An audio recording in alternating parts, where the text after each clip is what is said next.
Maverick News presents The Rick Walker Show. Defrag your mind.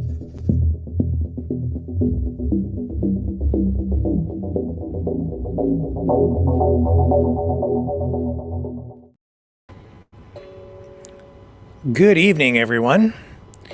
Welcome back to the Maverick News Channel. I am going to turn this off.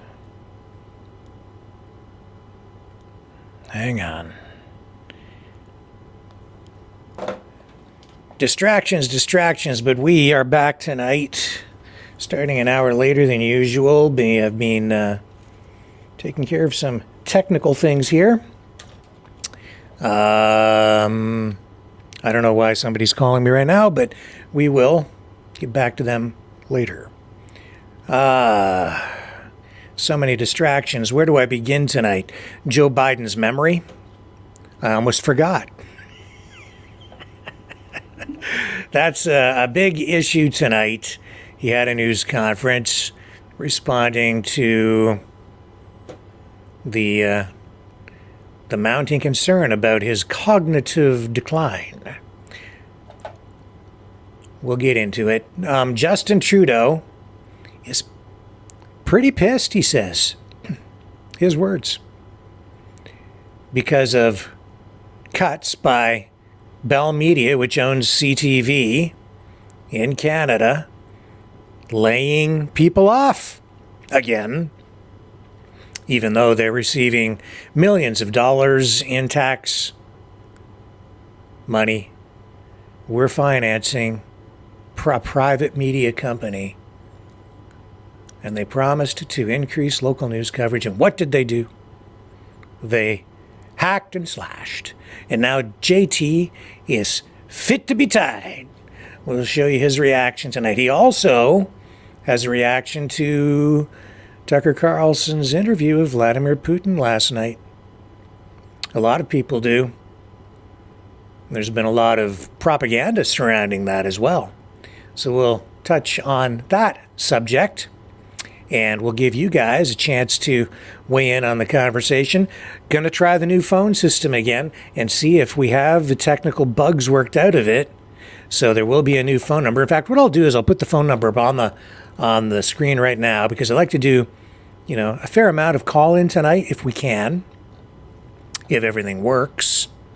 And the new number is going to be right there on the bottom of the screen. See there? 1-888-722-1077. 1-888-722-1077.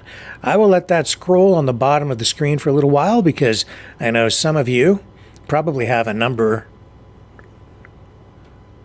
saved in your phone's memory, and you might want to take that number down, because you're going to have to physically punch the numbers in tonight. But there's the number, 1-888-722-1077, to join the conversation this evening. So let me take a quick break. We'll come back and we'll start digging into today's top stories. Don't go away.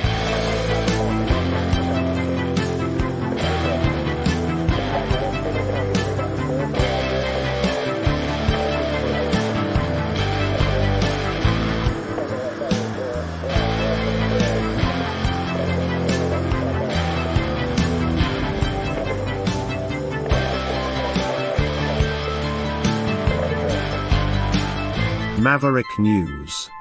Fighting for freedom. Okay, I'm back. And I had to make a little adjustment there on Facebook because of copyright issues. I hope everybody can hear me okay. Let me just check in the chat. Can you guys hear me? I should have asked that first, because I've been messing around with all of the audio settings. There's a new mixer hooked up to everything, and I really have no idea if any of this is even really streaming out there properly. So let me just check in on the chat here before we go any further. And it looks like I'm getting an all good from Death Rosier. Rosiers? Are we okay? Yeah, sound good. Excellent. Okay. Excellent. Thank you very much, guys, for the feedback there. So it looks like we are all set to rock and roll here. Where should we begin tonight? Well, let's start with JT, shall we? First of all, he was in Ontario making a healthcare announcement today, but it was the Q&A afterward with the media that really generated the most, I think, news value. He doubled down on his support for Ukraine, tripled down, quadrupled down, as he was asked about Tucker Carlson's interview with Vladimir Putin last night. And of course, one of the things that came up was that Nazi that appeared in Parliament in Canada. An extreme embarrassment. And what did we find out just recently within the past week? That Justin Trudeau himself was responsible for, his office was responsible for inviting Yaroslav Hunka to a reception as part of Vladimir Zelensky's visit to Canada. And then you had that Ukrainian who did serve with the Nazi SS in Ukraine, was invited as a guest of honor to Parliament, and then they paid tribute to him. It was the strangest thing I've seen in a long time. And many are calling again for Justin Trudeau's resignation. Today, back on the hot seat at this news conference in Ontario, where he was asked about Vladimir Putin's reference to this incident in Tucker Carlson's interview last night. Here it is. Premier Ford, who are delivering for Canadians. Hi, Prime Minister. It's Siobhan Morris from CTV News. You've been such an ardent supporter of Ukraine, but there's been a lot of controversy surrounding President Zelensky's visit here, and now we've heard Vladimir Putin use some of that embarrassment in an interview with Tucker Carlson. How does it feel to know that that visit and your office's role in inviting a former Nazi to a reception is creating hardship for an ally? Vladimir Putin chose to invade a neighboring sovereign country, violating the rights, the sovereignty, the territorial integrity of Ukraine, and violating the rules-based order that underpins the safety, the security of all of us living in democracy, in free democracies around the world. He will, of course, use whatever propaganda he can engage in, but I can tell you, Canadians will not be fooled. Canada stands with Ukraine, not just because we are friends to Ukraine, but because the rules-based order and the system of laws and the UN Charter protect all of us, not just Ukrainians.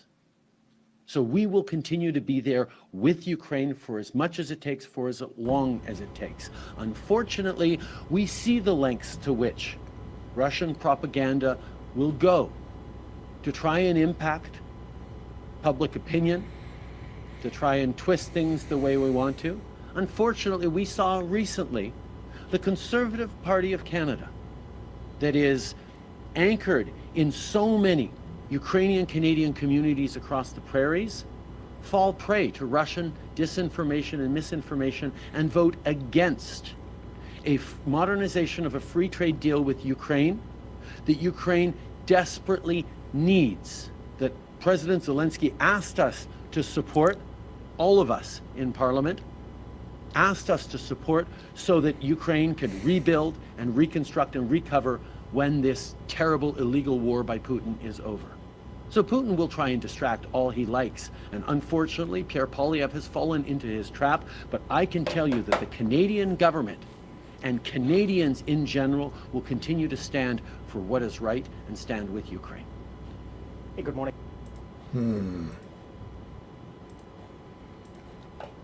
So that was his reaction to that.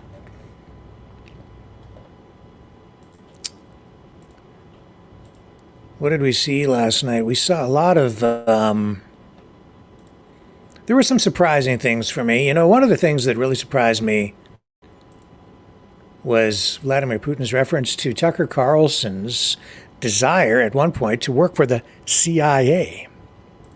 Did you guys pick up on that last night? I thought that was pretty wild. It looked like at the time, I don't know, you give me your assessment, but let's take a look at that again. Let's take a look at that moment, because some people are saying it looked like Tucker Carlson had a deer caught in the headlights expression. Sort of like, how did you get that information? I didn't know that Tucker Carlson had applied to work for the CIA. And I have to say, I find it a little bit weird at this point to get this information. Let's just study his reaction again to that moment last night. With the backing of CIA, of course. The organization you wanted to join back in the day, as I understand. We should thank God they didn't let you in. Although, it is a serious organization. I understand. With the backing Again. of CIA, of course. The organization you wanted to join back in the day, as I understand. Here. We should thank God they didn't let you in. Although, it is a serious organization. I understand. With the backing of CIA, of course. The organization you wanted to join back in the day, as I Take a understand. look again. We should thank God they didn't let you in. So there's a guy who wanted to work for the CIA that everybody seems to be so worried about these days because the CIA gets blamed for everything. And there's a guy who wanted to work for them, wears the ties, has the look. All he's missing is the earpiece, but there he is sitting across from, the king, former KGB agent, having a conversation. So the wannabe CIA guy, now journalist, sitting across from a former KGB guy who is now president of Russia. And everybody is like, I believe everything they're saying.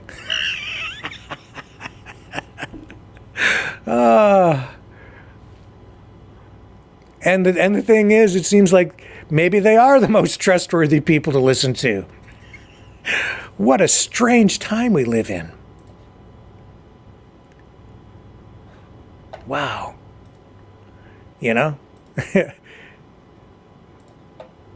So all that was going on. And then, as all that's happening, it's interesting to note, especially given Vladimir Putin's, half-hour plus history lesson last night, which I think you'll find if you drill down into that, you'll find that there are connections even up into Alaska, and the legitimacy or lack thereof, in some people's view, of the United States claim to that piece of land. Everything these days is being thrown into question. It seems there are a lot of people who are just simply out there to try to delegitimize Western governments in general. It's not a real country. They have no sovereignty. It's just a corporation like Burger King. With nuclear bombs, of course, and a police force and a military and guns and the rule of law and constitutions. But they're not real. Yeah, so unreal that it seems Russia this week was prepared to test the limits of sovereignty. They sent two military jets, military planes anyway, into or near. They were in international airspace, but they were just off Alaska. The North American Aerospace Defense Command reported this back on Tuesday. Mainstream media just catching up on this now. We knew about this actually not long after it had happened. we, of course, were so preoccupied with the Tucker Carlson stuff that this story here, we did not really pick up on it either. But I was aware of it. There have been previous reports, but MSM just picking up on it now. And actually, there were 4 Russian warplanes flying near Alaska.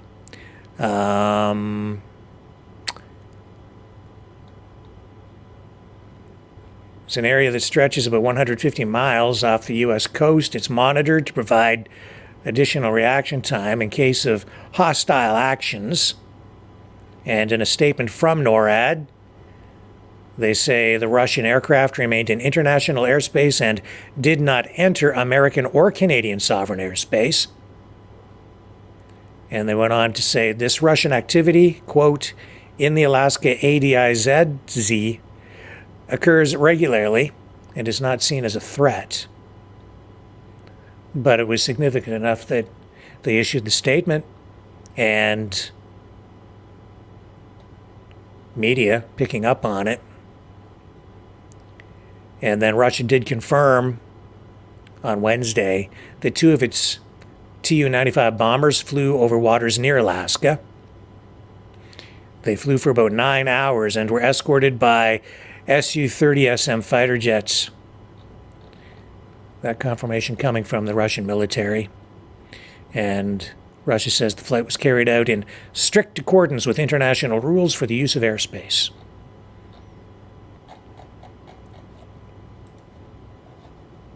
So there you go.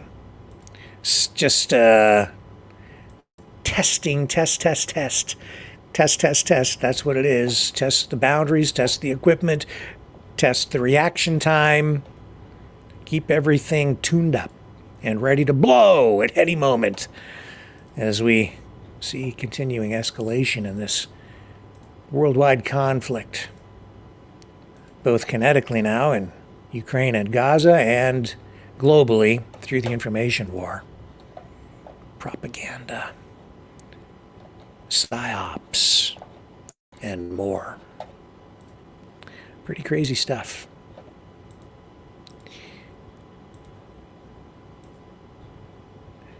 All right, let's take a little break. Then we're going to come back and talk about Joe Biden's memory. I'll try not to forget. Be right back. If I can remember what button to push. Hang on. Wait a minute. Where am I? What way is it off the stage?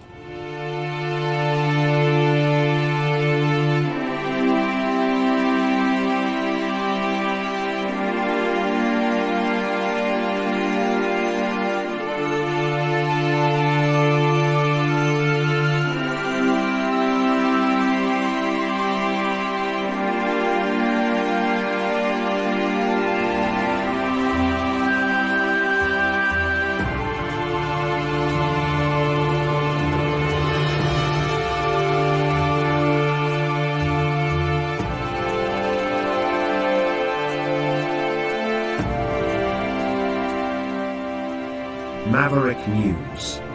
The world is watching.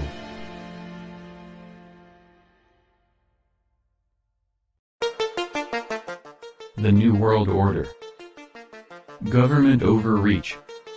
The Great Reset. Mainstream media lies. Now more than ever, independent voices are needed. Donate now at freedomreporters.com. That's freedomreporters.com. Maverick News. The antivirus program for your mind.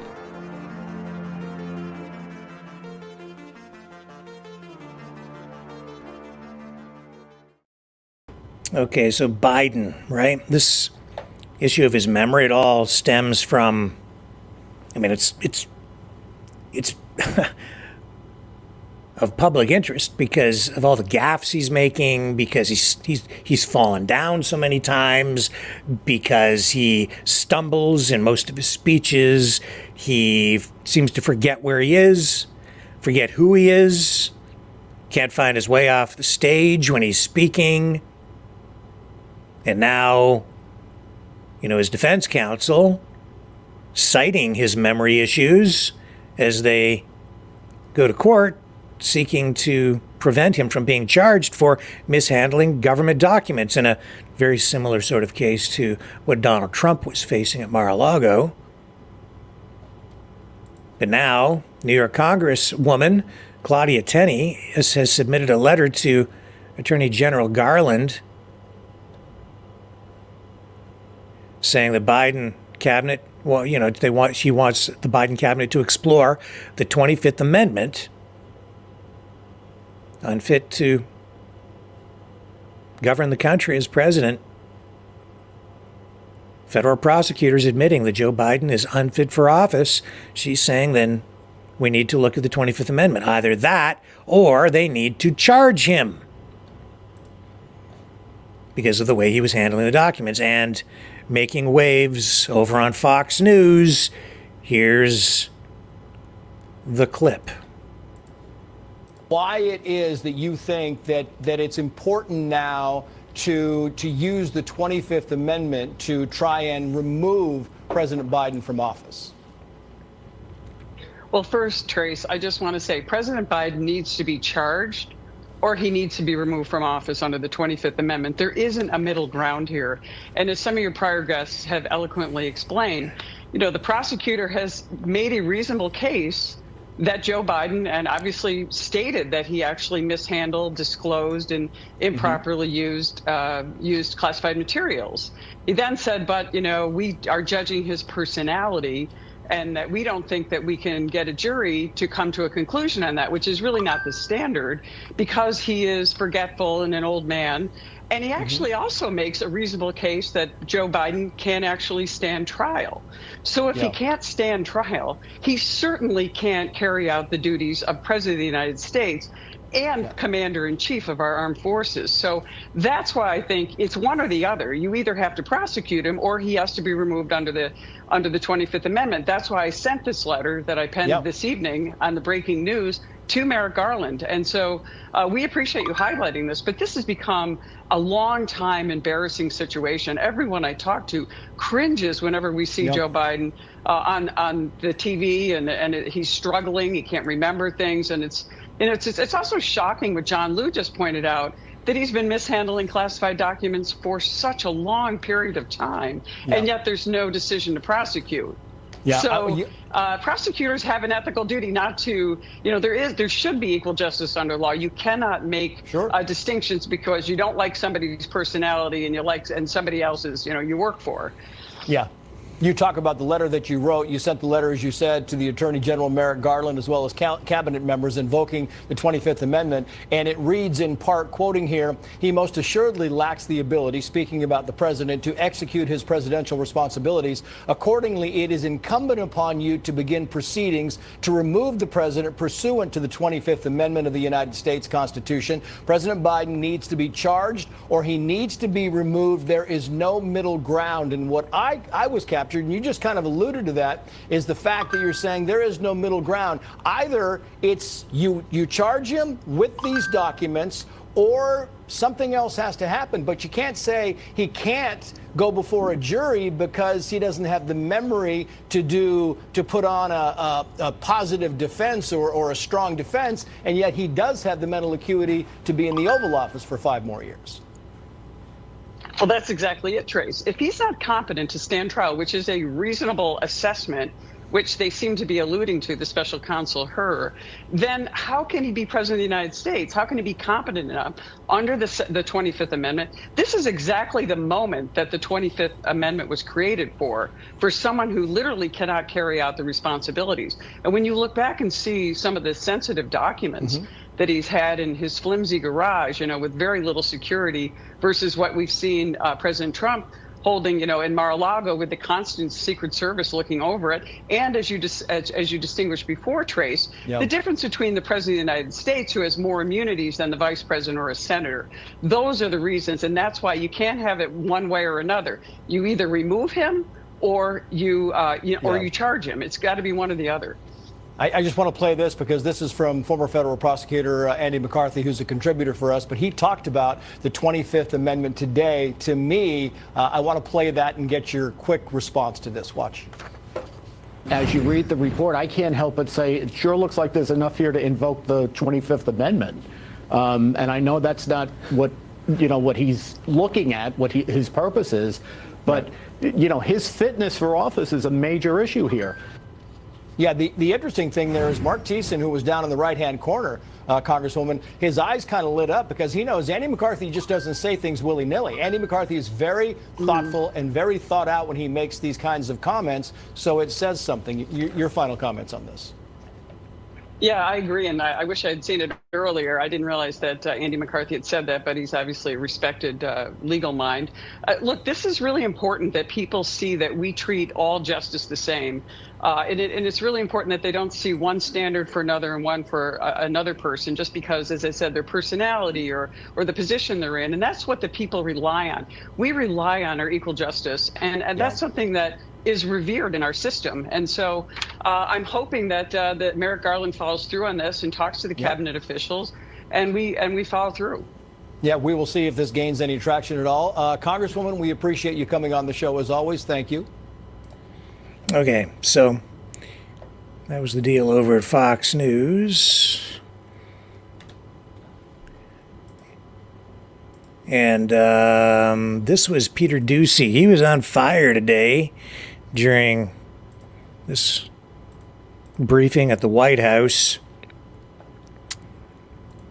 holding the administration's feet to the fire over this memory issue. Let's go there now. Thank you, Corinne. If the special counsel says President Biden's got significant limitations on his memory, then who is helping him run the country?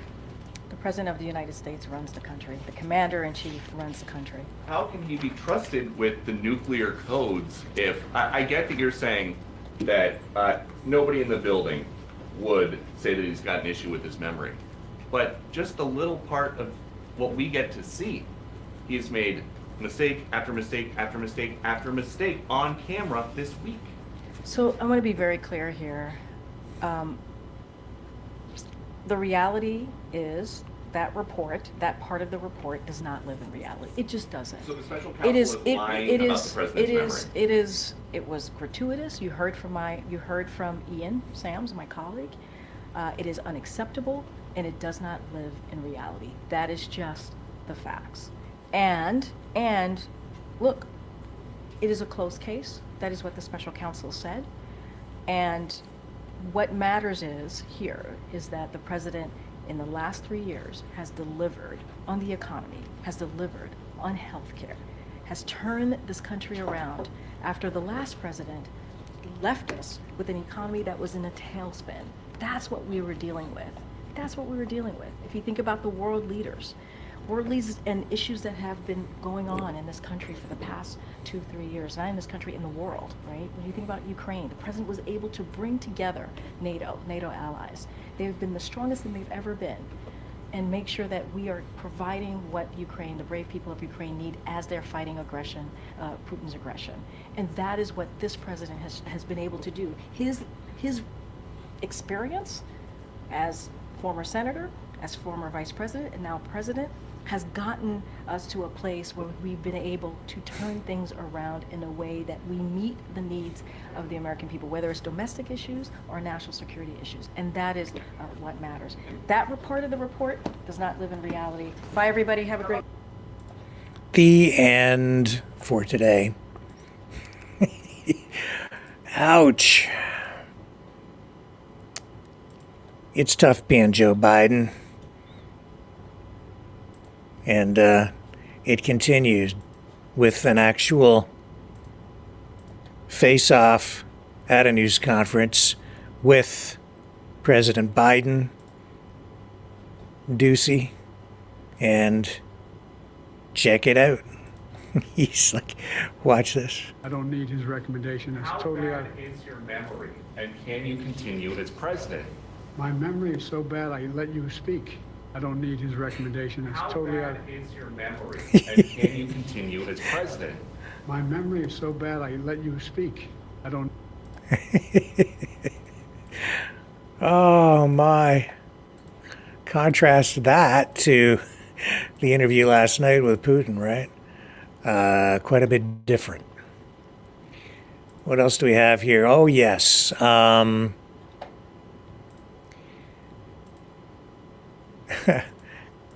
Justin Trudeau, he's angry.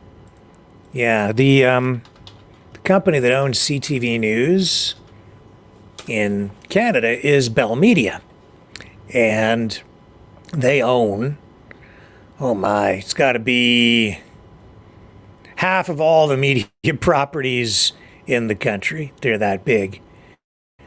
They own, obviously, phone systems, cell phone systems. They own radio stations, much of the infrastructure for the internet, cell phone towers. They own the Source retail outlet where they sell cell phones and electronics. They own many specialty channels. They own the CTV television network, the biggest privately owned corporate broadcaster in the country. And this week, they announced big layoffs. They say that advertising revenues declined by $140 million last year compared to the year before, and its news division is seeing more than $48 million in annual operating losses. So they've said that the company has less than 10% of its 4,800, how should I put this? Well, they're laying off a bunch of people, is what it comes down to. And I used to work for them, and I kind of know the routine over there when they do this kind of thing. They're sort of pointing their finger at economic conditions. They have 4,800 employees total across the country.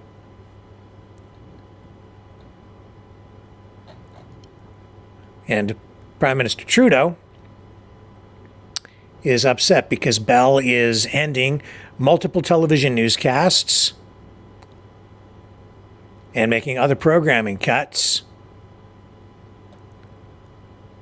The parent company of CTV, Bell Media, has announced job reductions and the sale of 45 of its 103 regional radio stations. So that's a significant change. It isn't clear who might pick those stations up. Probably one of the other major broadcasting companies in the country.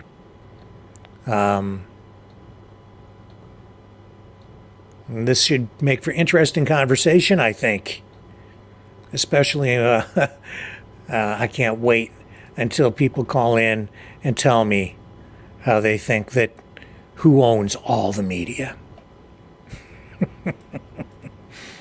Bring it on. Okay. But yeah, Justin Trudeau, we'll go back to him because, of course, we know the government has been lining the pockets of all the broadcasters with special financing over the last few years, propping all of them up, basically buying the media, right? And they served as a mouthpiece for government during the pandemic. Now Trudeau is attacking CTV, the very, the mainstream legacy media that has been running cover for him, and now they've taken the money and they're running. Oh my, yeah, it's pretty typical. The Bell Canada layoffs of 4,800 people across the country. Your Heritage Minister accused Bell Canada of breaking its promise to invest in local news after receiving $40 million in regulatory relief funding. What is your view of that company's layoffs, and what is your commitment to future government support with that company? I'm furious. This is a garbage decision by a corporation that should know better. We've seen over the past years journalistic outlets, radio stations, small community newspapers bought up by corporate entities who then lay off journalists, change the offering, the quality of offering to people. And then when people don't watch as much or engage as much, the corporate entity says, oh, see, they're not profitable anymore. We're going to sell them off. This is the erosion, not just of journalism, of quality local journalism, at a time where people need it more than ever, given misinformation and disinformation, but it's eroding our very democracy. Our abilities to tell stories to each other of how people's lives are, stories that reflect our own communities and not, central offices in our biggest cities, is part of what binds this country together from coast to coast to coast. With incredible diversity of experiences, of geographies, we need those local voices. And over the past years, corporate Canada, and there are many culprits on this, have abdicated their responsibility toward the communities that they have always made very good profits off of in various ways. And they need, as a government, we have been stepping up over the past years, fighting for local journalism, fighting for investments that we can have, all the while fending off attacks from conservatives and others who say, no, you're trying to buy off journalists. We're trying to support journalism in this country and across this country, but no government can do it alone. Canadians need to demand better, as we will be demanding better from corporate leaders, like in this case Bell, that are eroding Canadians' ability to know each other, to trust each other, and to trust in the country and the future we are building together. So yeah, I'm pretty pissed off about what's just happened.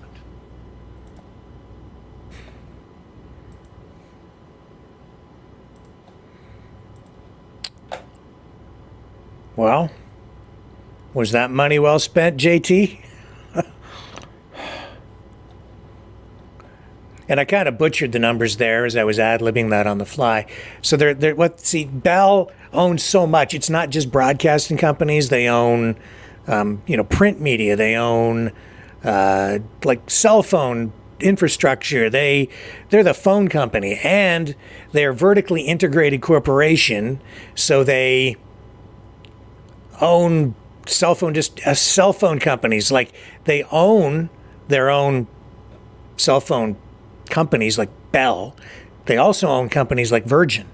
And because they own so much, when you go to get a phone plan, you think you have choice, but you're actually buying from only a few big companies, with different companies set up under different brand names in Canada. People don't realize that. It's an oligopoly, not a monopoly, an oligopoly. If you don't understand these terms, a monopoly is like one company dominating an entire industry. An oligopoly is several big companies or corporations dominating an industry. That's what you have in the cell phone industry, cell phone market in Canada. The government, through regulation, limits competition for these big companies. The government protects them. As a result, Canada has some of the highest cell phone rates, if not the highest, in the world. And were able to prevent new companies, especially U.S. companies like Verizon, from coming into Canada to compete with Bell. And even the unions got on board and supported the big companies like Bell when there were efforts being made to bring in new companies to introduce more competition that would have resulted in more infrastructure being built and more retail outlets being established for cell phone companies, and lower rates would have been the result for consumers. But there was a PR campaign. This goes back many years ago now. You may not remember this, but there was a huge public relations campaign supported by the unions that are connected to these big companies, because they, of course, want higher wages for their employees. So they supported this. They supported the government. They supported the big corporations at the time. Well, actually, at the time, it was a conservative government in place that was trying to allow this to happen, but they were able to block it with the help of the Liberals and the NDP. They were opposed to it. Anyway, that's another big story. Bottom line is now you've got JT and the Libs. They've been propping up these failing media companies, legacy media companies, with tax dollars, hundreds of millions of dollars going to them. Over the new year, CBC, which receives, I think, $1.5 billion every year, said they could not afford to provide New Year's Eve programming. I think that's the first time they've ever not had it. And yet they were getting additional funding from the government, and they said they couldn't do that. Where's all the money going? And now you have CTV laying off, and I was not clear with the numbers. They're laying off like 4,800 people. Now, what does that mean for broadcasting and journalism? Less than 10% of those, of the 4,800, will be in media positions. The rest will be in other areas of like the phone companies and the cell phones and internet administration, things like that, I guess. So the company is saying. But it is going to have a major impact on the operations at CTV. They are adjusting some programming. They're eliminating a lot of newscasts, pulling back on coverage. And that's always been the challenge for any, like all news organizations in Canada, because Canada is such a wide, a big country. It's expensive to cover news, especially in a traditional way where you send reporters out, you have people physically going out on location. When you're a union operation and you have to provide transportation, union scale wages, benefits, insurance, equipment, cover people's expenses for journalists as they're traveling. And when you look at the CBC, I'll tell you this, those CBC journalists are very, very well paid. The ones who are on staff. And even the ones who are on contract make pretty decent coin too while they're working. CTV, a little less so, generally speaking, but they're all union scale. They make pretty good money, and it's expensive to do it. But run properly, it can be profitable. And given the technology that we have today, even small independent media outlets can compete, and we are. And we're providing a service that they don't. And we're not a mouthpiece for the government, and we receive no funding from government, and I won't take it.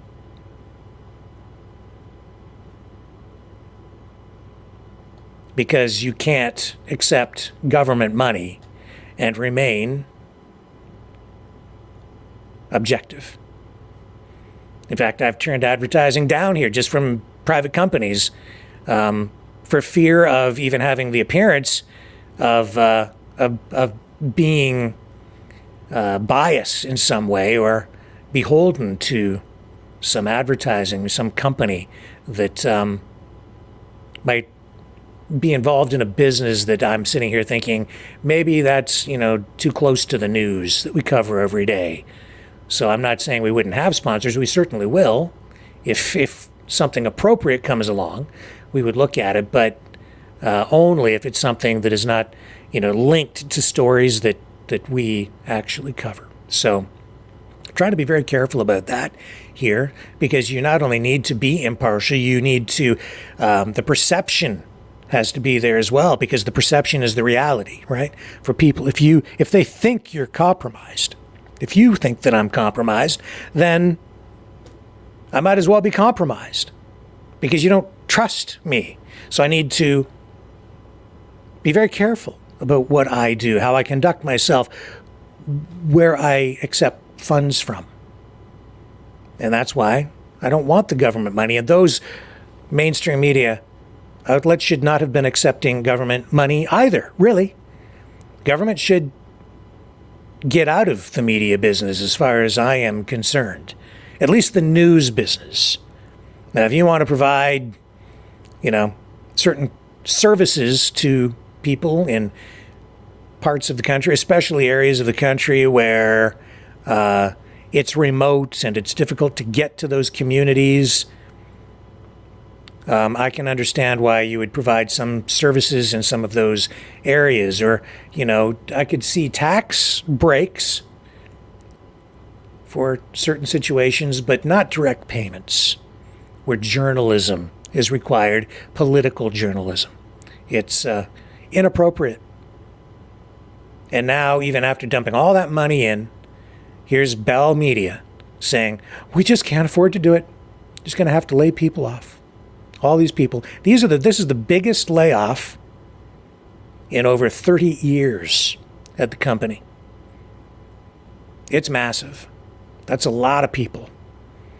And I doubt the employees saw it coming because the government was propping them up. But it just shows how far the mainstream media has fallen. And on the U.S. side as well, we're seeing the values of these big media companies fall. On the stock market, ratings are down.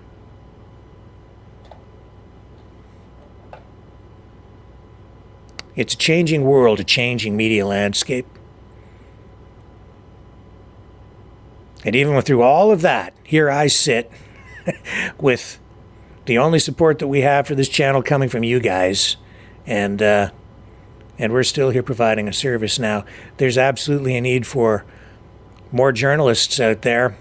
But these guys, I know what they make and I know how they operate. And they're just going to have to change. They're going to have to adjust to the new media order. Don't go away. I'll be right back after this.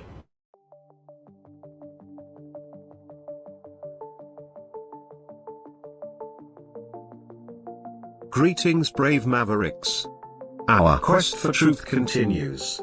We go beyond fake news. Together we expose propaganda. Together we pull others out of rabbit holes. We are maverick thinkers. We are all unique individuals, defenders of individual rights and freedoms, credible, trusted, grounded in reality. Maverick News, Maverick News. Defending free speech, free speech. Donate at freedomreporters.com. Do it now. Tomorrow may be too late. Maverick News. The world is watching.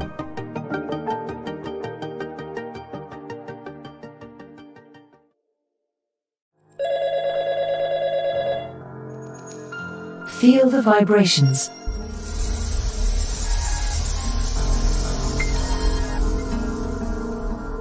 Our quest continues.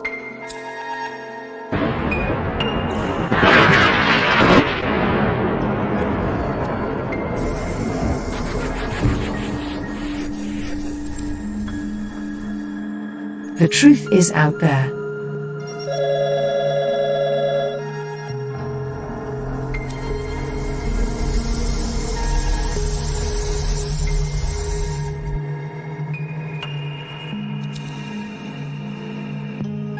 We are Mavericks.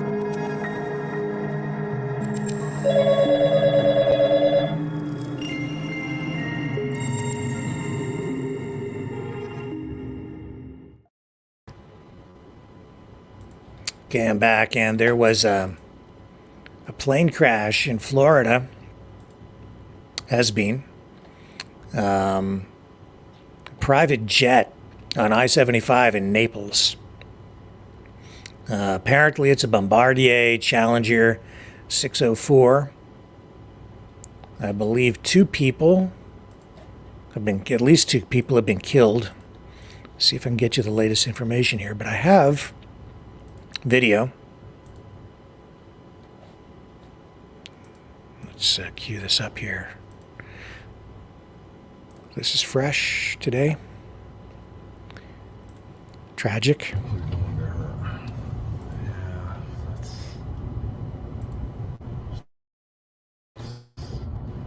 Somebody probably is hurting on that plane. Emergency landing on the highway or something. Yeah, who knows what happened there. Probably was an engine on fire or something they had to put down. It's a jet too. It's not a prop plane. And it is kind of crazy. Those cars are still going right by it. Nope, it's kind of moved a little bit. Yeah, that's a fairly big plane, actually. It is. It's a decent sized plane. It's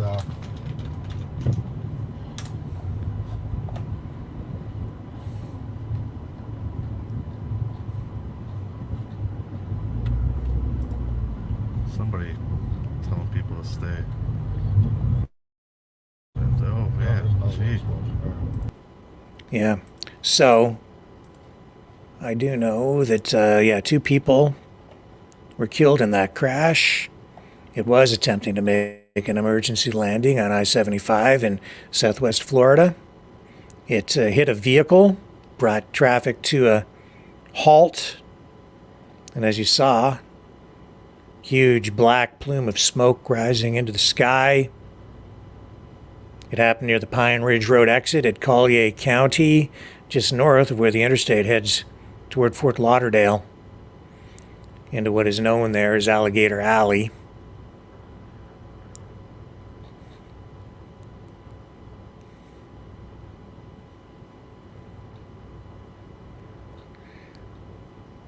People there say it was like watching a scene from a movie. So the Federal Aviation Administration is investigating. They have identified the aircraft as a Bombardier Challenger 600 jet. There were 5 people aboard.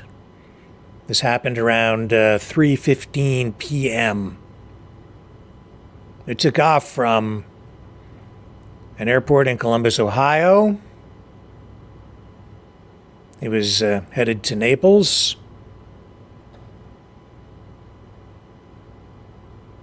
Fire trucks were on scene.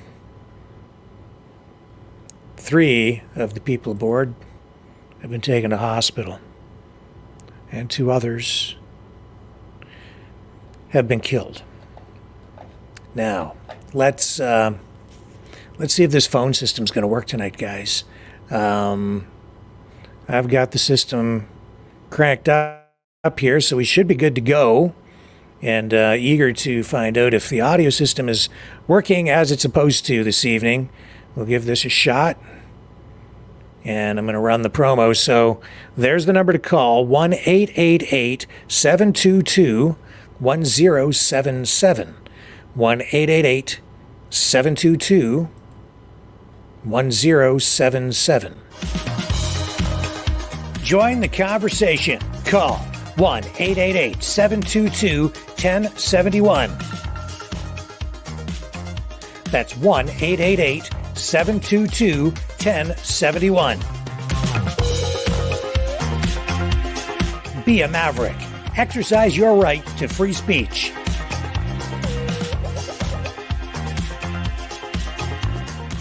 Call 1-888-722-1071. The phone lines are open. Call now at 1-888-722-1071.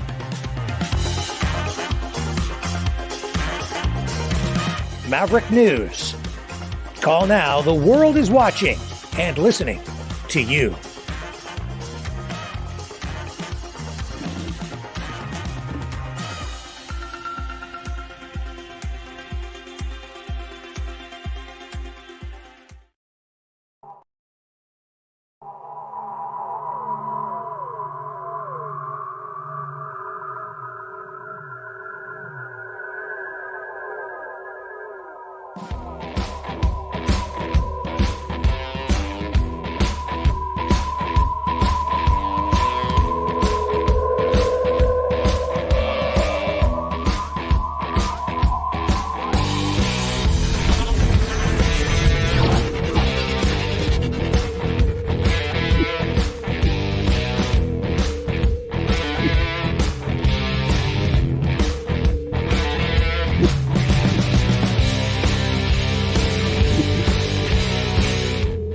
Maverick News. The world is watching.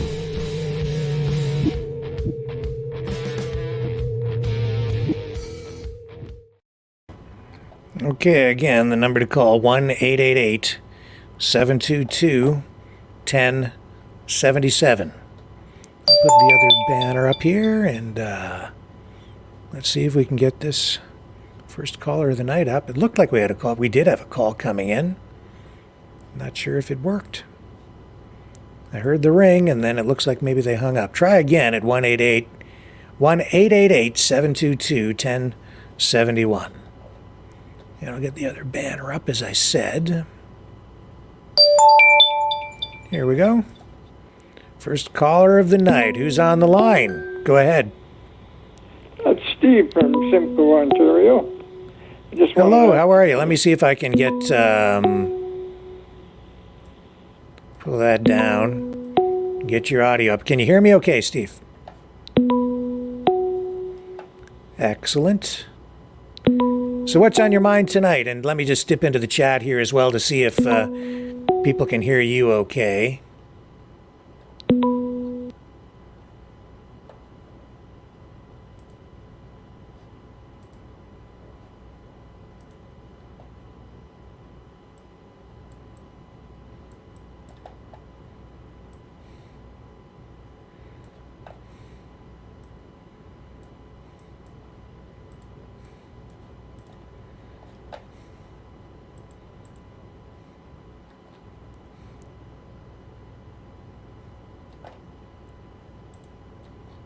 Yeah.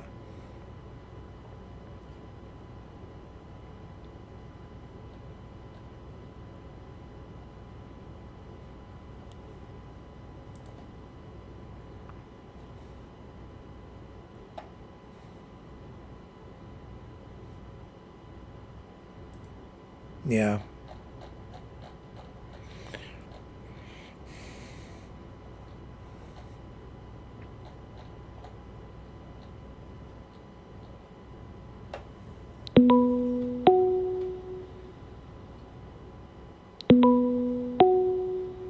Yeah.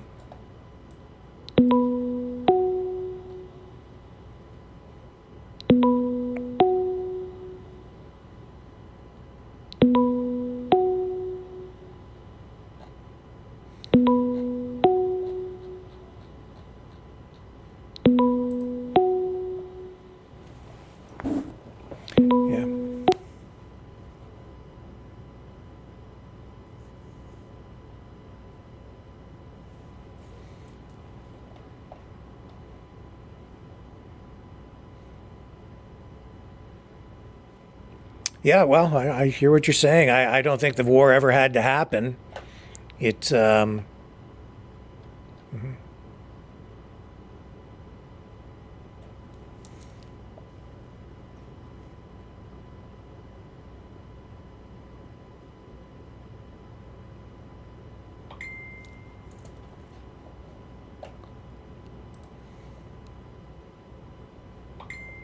To pay the price too with all the inflation. Somebody has to pay for the war. There's no free lunch. Let me let me just take a moment here and just check in with our viewers. Can you guys now hear our caller? I know that there was some people are saying they can't hear the caller, so I'm just checking in on the chat. Can you guys give me some feedback and let me know if the audio is working okay?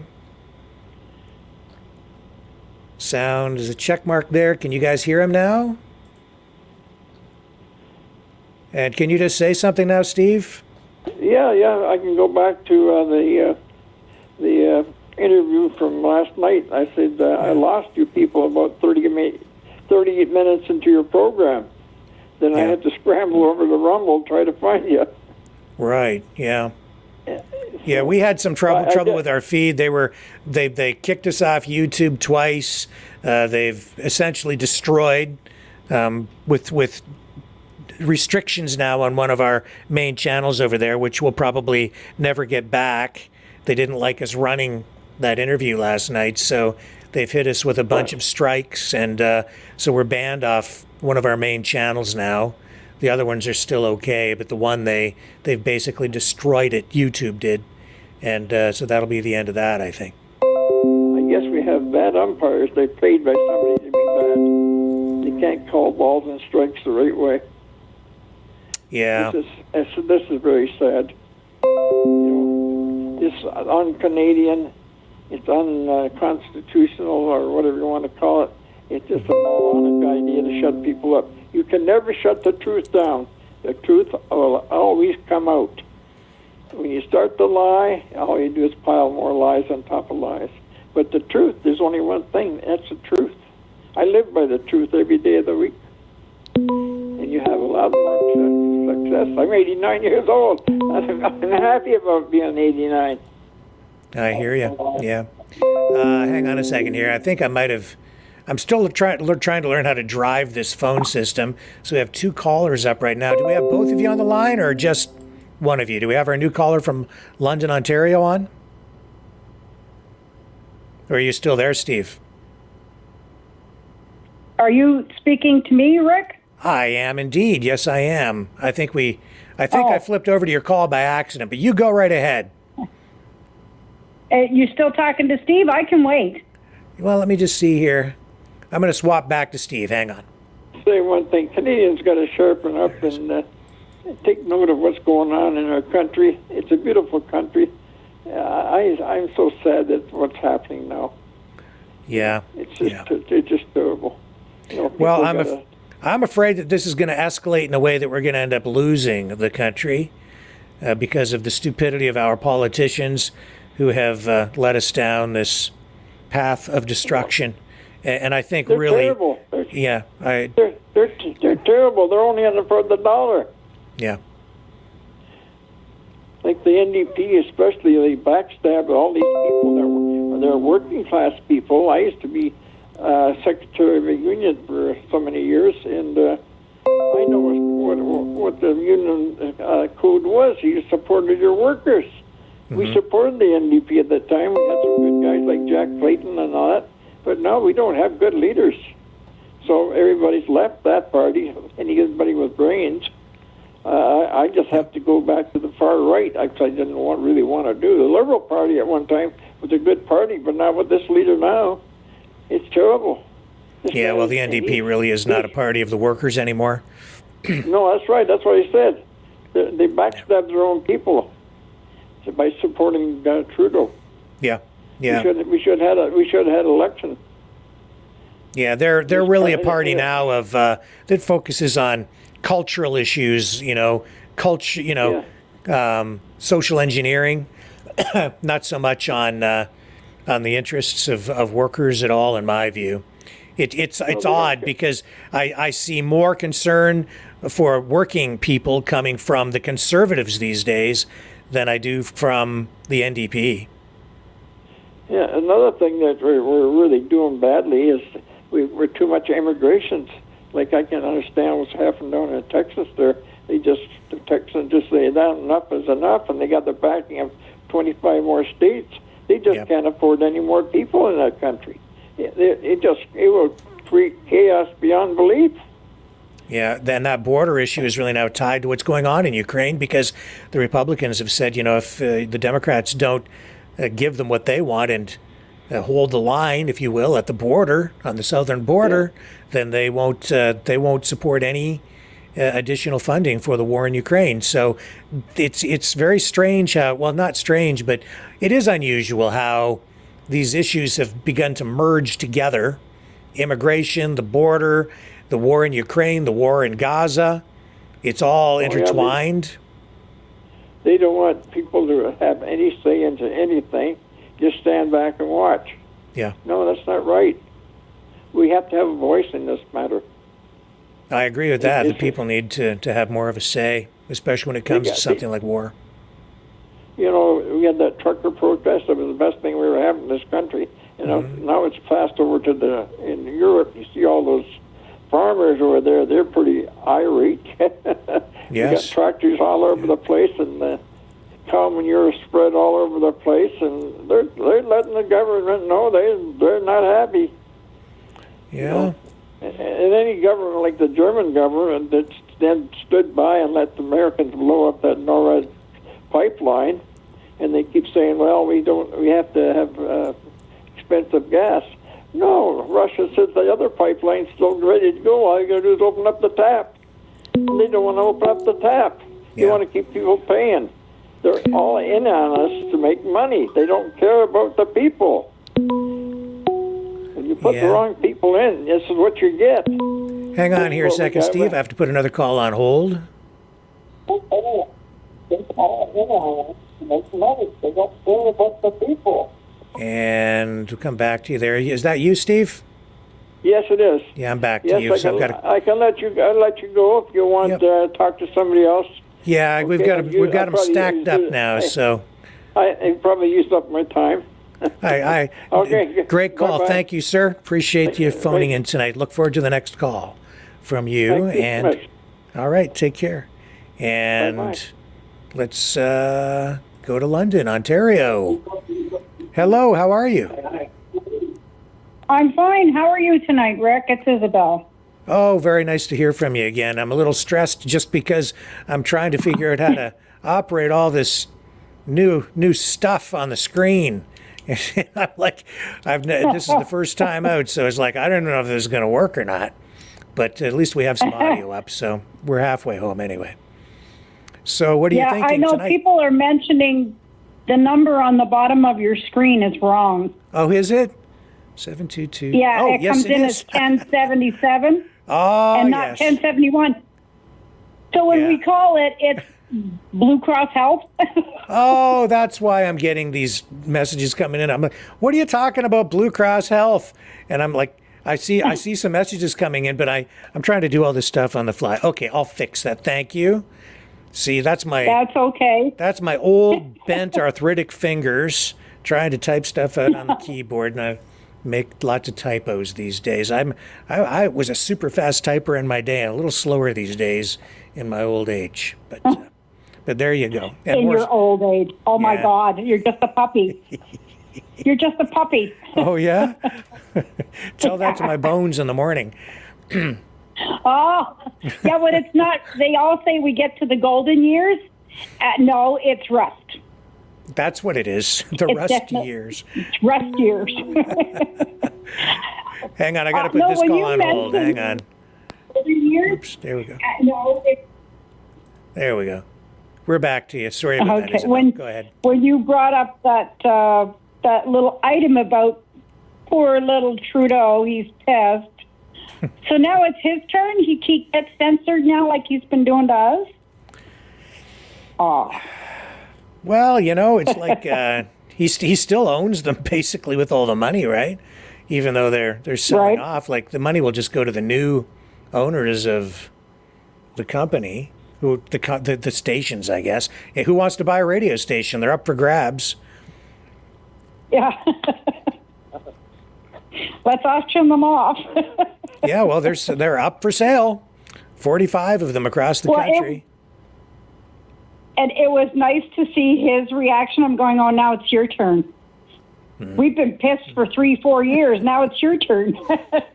I didn't feel there was a lot of sincerity in the anger, in the pissed offedness. No. It looked very theatrical to me. Well, he's a drama teacher, right? Exactly. He's Mr. Tampon Man, so, he has to... Must be his time. I guess so. It's just, I'm not, I can't, I'm not commenting. But the other one I did watch last night, Sleepy Joe. And I thought, oh my God, like really?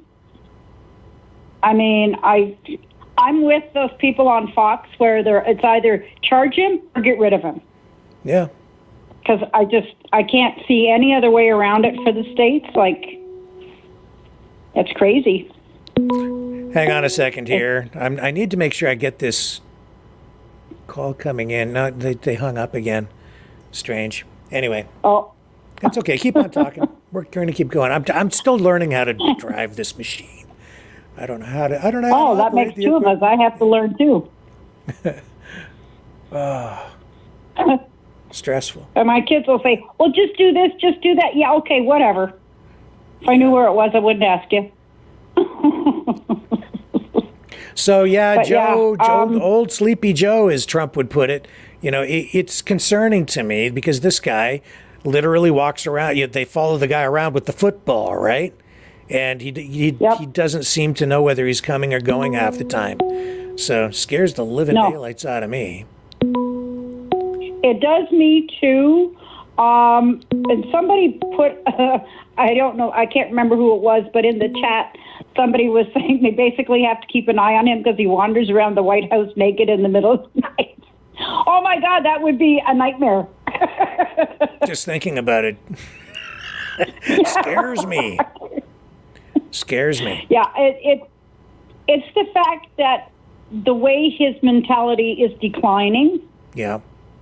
If he was ever to make, well, he's made a lot of mistakes. Let's put it that way. What he's done with the country, the same thing as Trudeau did. And put it on hold here because they keep calling in. Hang on. Okay, hi there. Hang on. I have to flip back. I'll be right with you. Hang on.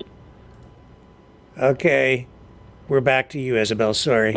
I'm going to have to come up with a better system. I would be the calls on hold. I'd be very fearful with him pushing the button out of losing his mind, you know, not knowing what he's doing. I mean, it's we already see he doesn't know what he's doing. Yep. Yeah.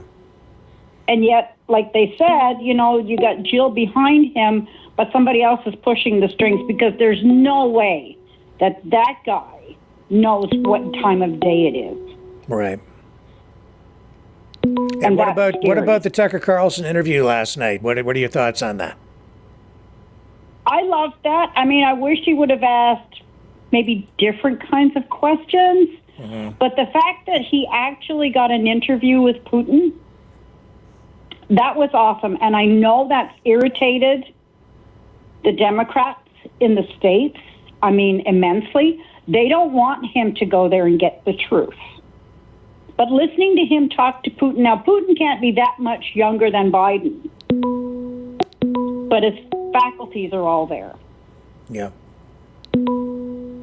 I mean, and that's what I look at in a leader, how they act, not so much, well, sometimes what they've done, but I like to see somebody with stability. Like with Trump, he comes out, he says what he's got to say, he's straightforward, not this mentioning the wrong names, the wrong countries, talking to dead people. And I found with Putin, he had everything. He wasn't reading off of a script. He was sitting there and he was being very honest about what he was saying. And to me, just being able to be an American to go and talk to Putin, to me was a high plus for Tucker. Okay. Isabel, we're going to move on just because I'm trying to make this phone system work. Thank you. I look forward to your next call. Always Same here. You have a good night, Rick. You too. Okay, let's take the next caller in. Hello, who's on the line with us? Hello, this is Michelle. Hello, how are you this evening? I'm good. I guess I wanted to mention, just about Biden. And what is the hesitation to invoke the 25th Amendment? I'm sorry, what? I didn't quite get that. What is the what? Okay, so what, sorry, Rick, because I'm on a headset here too. What is the hesitation to invoke the 25th Amendment in that country with him? Giddy up, let's do it. Yeah, you know what, Rick? I can't hear you. Sorry. You can't hear me? Okay, now I can hear you. Yeah, I wasn't saying anything. That's why. Oh. I was just listening to you. Okay. What's the delay? Why is it taking so long? It's very obvious that this man has dementia. And I don't say that lightly. Both of my parents had dementia. And it's just so obvious. that something's going on. And I think what we saw in that interview yesterday with him was his best, that he was on his best behavior or his bravest face. And that is his best, right? Because he's in front of a camera. Yeah. But what's going on behind closed doors? Why is this taking so long? It's a serious thing to do to a sitting president. I don't know. I don't know. Yeah. It's such a strange situation. The guy, I don't know how, I don't understand how he became president to begin with. He ran for office from his basement, rarely came out. He was like the groundhog, He's clearly losing his cognitive abilities. He's obviously not really the guy running things. And I guess that's why, because there's a giant, powerful political deep state machine behind him. It's not him. He's just window dressing. He's a figurehead. He's just a guy that they stick out in the front and tell him what to say. That's all. That's his job is. He's just there to sign things and stand at a podium. That's his job. Yeah. Absolutely. I agree. And that scares the living daylights out of me, because it is not clear who's really pulling the strings. Yeah. And is Kamala Harris pulling the strings? No. Nope. She's window dressing as well. She's just, she's filling a demographic slot for them for public support. Yeah. And so is he. So is he, really. He fills his role. She fills hers. So the optics look right to a certain group of people. And they don't want anybody in there who is a strong leader. They want someone who is barely conscious so they can control the person. It's painfully obvious. It is painful. Another thing that's painful for me about this whole situation, put politics aside. Forget politics, okay? Like I said, I had two parents. They're both deceased now. They both had dementia. And when I see him up there, and I see a lot of negative commentary about dementia, and people are, it's about, they're directing it at him. And I know it's not ageism, okay? People are not being ageist, or whatever the terminology is for that. But it's not doing people of a certain age a favor, him being there. Again, like I said, politics aside, there's so much negative commentary about dementia. So much, they're making fun of Joe Biden, and, I do. Like, I have a good laugh seeing him fall, in those videos and stuff. Like, it's funny. I'm sorry, it's funny. But it doesn't help the plight of people of that age who are legitimately going through that, because so many people are going through that, with having dementia and having health issues and being in their 80s and stuff. And to see him act like a total idiot, I just think it's an insult. I sit there and I read comments on YouTube about dementia, and, I think about my parents who both had it. And, he's making a mockery of it. Somebody's got to get rid of this. Get rid of him. Invoke the 25th Amendment. Like, how long can this go on? Everybody is laughing at the United States. Well, that's the thing. I mean, he's so old now, and he could be president for another 5 years. He's this bad now. Can you imagine what it's going to be like 5 years from now? Yeah. You know what? I had written in the comments earlier when I think when I first jumped on, the coming months are going to be quite entertaining. for people who like to watch politics. Yeah. It's going to be very interesting because I think something is going to happen with this court case and all this stuff that has gone on, just recently. And you were playing a clip earlier of, I think it was a governor, I'm not sure, saying either charge him or invoke the 25th Amendment. Right. Did his lawyers actually think this through? That this would be the backlash? The defense they're using? Because it's backfired. Yeah, well, actually, it was the federal prosecutors who said, okay. He's so old and he's senile. We can't charge this guy. Oh, but he can be the leader of the free world.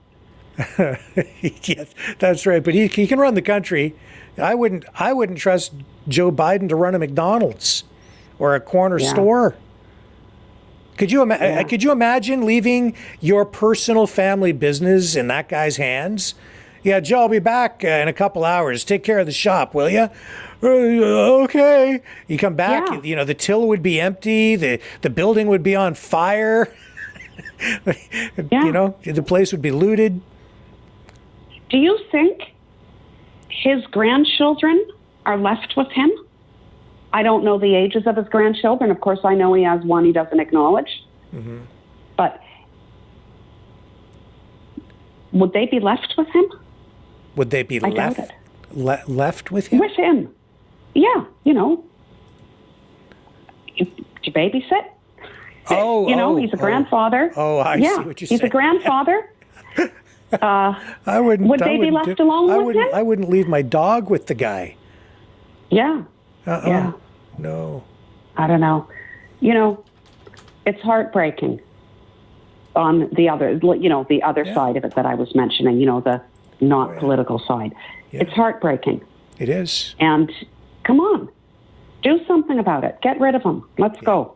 Yeah. Giddy up. It's the time to act is past. Yes. Yeah. So I hope it's going to happen soon. Anyway, Rick, thank you for giving me my few seconds there. I appreciate it. My pleasure. Okay. Thank you. You have a good night. Thank you. You too. Okay. Bye. All right. And I do have the phone number correct on the bottom now, I think. You can join the conversation tonight at 1-888-722-1071. I know some people were trying to call in. I'm not sure if the system is putting calls on hold or into the queue properly. So if you've been calling and haven't been getting through, or you're not on hold, now is the time to call because the phone lines are still open. Let me run that promo again while we try to get a few more callers into the queue. Join the conversation. Call 1-888-722-1071. That's 1-888-722-1071. Be a maverick. Exercise your right to free speech.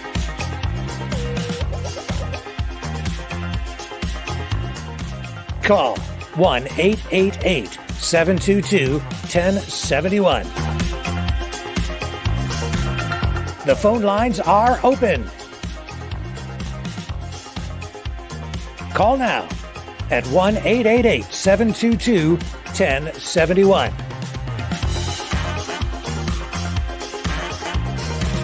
Maverick News. Call now. The world is watching and listening to you.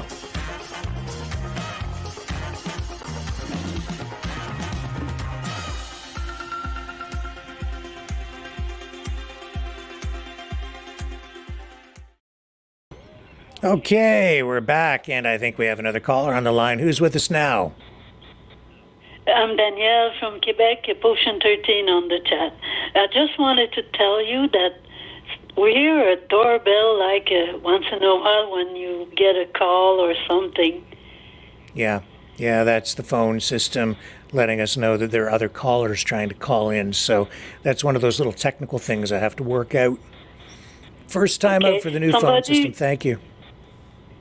Okay, just and another thing, I really like your show, and Continue your good work. I'm listening every day. Bye. Thank you. You have a great night. And you can call. Okay, take care. Have a good one. Bye. Bye. All right, and you can call in at 1-888-722-1071. Call now, call often. 1-888-722-1071. Be right back. The New World Order. Government overreach. The Great Reset. Mainstream media lies. Now more than ever, independent voices are needed. Donate now at freedomreporters.com. That's freedomreporters.com. Maverick News. The antivirus program for your mind.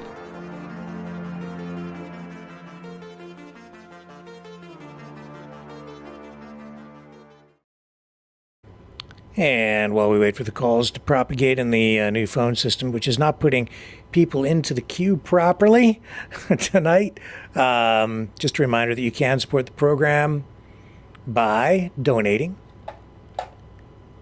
at freedomreporters.com. Let me put that up on the screen there for you. Well, you can go to maverickdonations.com. That's one of the places you can do it. Or also at freedomreporters.com. Now, I do have, as I've been saying, we still have some of these shirts left. These Dickies shirts with the Maverick News logo on them. Donations of $60 or more. And I will send you one of these shirts. And we have t-shirts with a donation of $30 or more. I'd be happy to send you a Maverick News t-shirt or a Knights of Malta, Exile the Knights of Malta t-shirt. We have those too. We also have some hoodies and sweatshirts as well for donations of $60 or more. I can send you a hoodie or a sweatshirt. So we have those things to choose from. Maverick News, and I do have the Knights of Malta t-shirts in stock right now as well. Just tell me what size you would like, and they're all in black. So any color you want, as long as it's black. Yeah. T-shirts for $30 donations. Long sleeve shirts with the embroidered logo, $60 or more. Or a hoodie or a sweatshirt. Yeah, and I do have a couple of Batmobiles left as well, and did receive a couple of nice cards today from people. Oh yes, look at this. I received this today. Very nice. Thank you so much. That's from Deborah, and thank you very much, Deborah, for the kind words, what you wrote inside. Means a lot. Appreciate your donation as well. And I'll be getting your shirt off to you as well. Thank you. So, yeah, call tonight at 1-888-722-1071. 1-888-722-1071. That's the correct phone number now. The phone lines are open. You can also donate in the Rumble Rants over on the Rumble channel. If you haven't subscribed to the Rumble channel, please consider doing that. It's important because over there we're not having the censorship problems that we're having on these other platforms where we're getting hammered with censorship, with Facebook and YouTube. It's just terrible, frankly. So I've kind of given up on those platforms. We are over there tonight on our channels, but it's a challenge just to keep them up. An absolute challenge. So we'll give it a few more minutes here at 1-888-722-1071 to call in and join the conversation tonight here on Maverick News. Yeah, I thought the Tucker Carlson interview overall went pretty well. I wish kind of at times he had maybe thrown a few harder questions at him, maybe been a little more responsive with harder responses to Putin. But I think there's a lot of pressure there, and there's protocol. And it seemed to me as well that Putin, whether the questions were provided to him in advance, which would not surprise me at all if they were, which I generally never do with an interview, but I could tell that somehow Putin knew pretty much what was coming. And I think that really Putin dominated the interview as much as Tucker Carlson did a pretty decent job. Putin had the upper hand throughout. And I think he did put Tucker Carlson on his back on his heels when he revealed that he was aware that Tucker Carlson at one time wanted to work for the CIA. That surprised me. I did not know that. At that point, I was a little bit surprised that he didn't say, "How did you know that? How did you find out that I had applied to work at the CIA?" That's amazing information. I don't think it's been out in the public before. And that in itself is a revelation for me. Now, you guys can correct me if I'm wrong. I can't say for certain if that information was public knowledge prior to last night, but I personally had never heard that before. I'm not saying it was public one way or the other, but I have seen some media reaction suggesting that,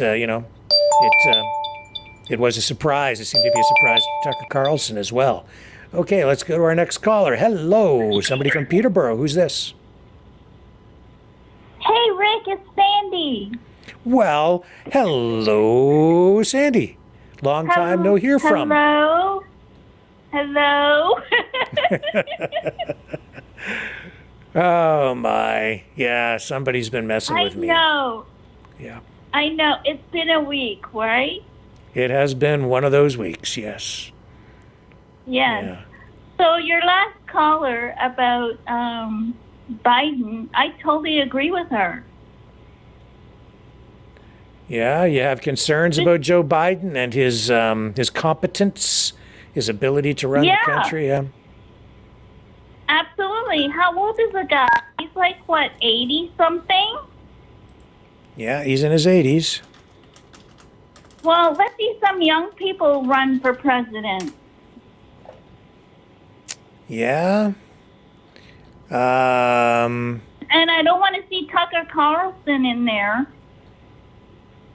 You don't, what do you mean you don't want to see him in there? Like you don't want to see him as like a vice president, or what do you mean? No, not vice president. I want to see somebody totally new. I see. No Biden, no Trump, none of this propaganda media crap bullshit. I want to see somebody up and up, and I don't want the other dude. RFK Jr.? RFK Jr., no. Why don't you, what do you have against RFK Jr.? Why don't you like him? It's not that I don't like him. He needs to clear his voice up. Uh-huh. Well, that's a medical condition. He really can't. Well, you know what? Then he shouldn't be running. Really? Hang on. I'm going to put this other caller on hold here. One moment. Okay, hang on. We'll be right. Hang on. We're going to come back and I got Sandy on the line here. Hang on. Okay, Sandy, I'm going to flip back the call to you if I can figure out how to run things here again. There we go. We're back to you. Sorry about that. That's okay. So I don't want to see, I don't want to see him running because of the voice. I can't even hear him when he speaks.